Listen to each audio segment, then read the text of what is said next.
Hey, I got Richard over here, and we just had beautiful lunch.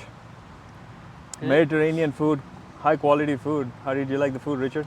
It was good. It was like reminding me of my father-in-law's food.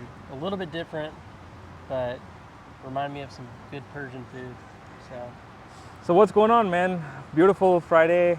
We're sitting out here in nice and warm sun and enjoying the beautiful sunshine.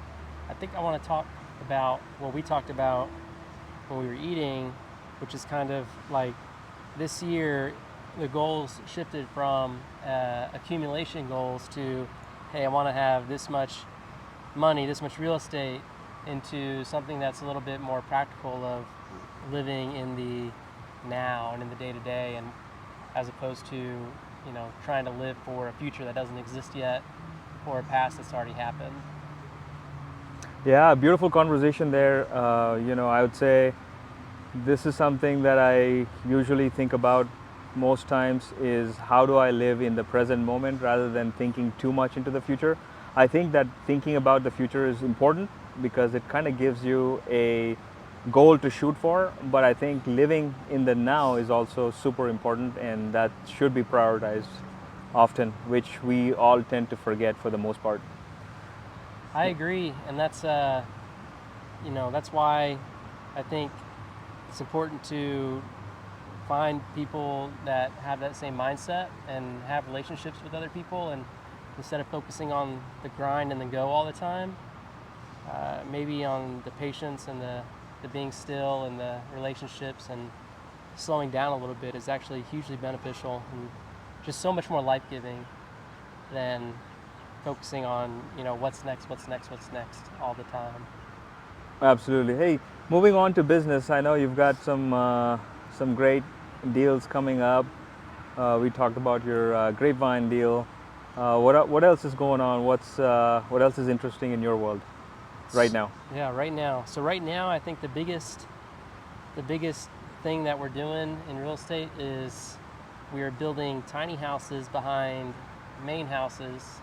That's been super fun. Just not even the investment side of it, though it's been doing well on the investment side, but the creativity you get to have in taking like we have one that's 240 square feet that has a kitchen, a full bath, a bedroom. It's a little studio apartment up to 600-700 square feet, and just making a design that is unique to a tiny space. That's been really fun, and I'm in the construction side too, and so being able to use, instead of doing other people's designs all the time and for their remodels, it's something for ourselves, and so it's been really fun to be creative and Yeah, for spending some sure. time on. No, that's great points, man. I'm going to put your contact info here if somebody wants to get involved in either investing in your deals or partnering up with you and stuff like that. I am partnering up with him. He's helping me be part of what he's doing. So thank you for that. Thank you, Sandeep. Hey, for beginners, what do you think are some of the important steps to consider before they can start investing? What are like let's say what are the three most impactful things that happened to you before you jumped on, or maybe even till today?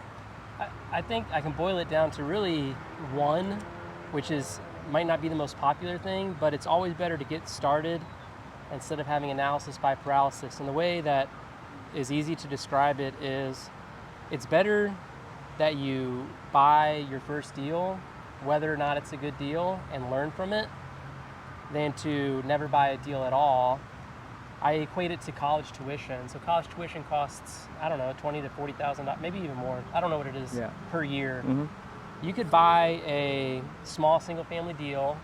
Maybe let's say you lose $20,000, but as long as you don't stop with that one deal, the education you're going to learn from that deal is going to surpass, you know, you're going to get your return through the years of doing more and more and more and getting better and better and better. Now, nobody wants to lose money on the first deal, but just putting it in that perspective as, okay, the worst that can happen is I spend money on education and it costs me $20,000 in a loss. That's a win if you keep on going. Absolutely, yeah. So lesson here is, if you try it, and even if it doesn't work out, just keep going with it. Yes. Keep going with it. Beautiful, like I said, beautiful day today. Any other advice you want to give to some of the young people that are watching? Oh man, I think the only advice is that's resonated with me personally is focus on family. So family first all the time. If you do that, then everything else will follow.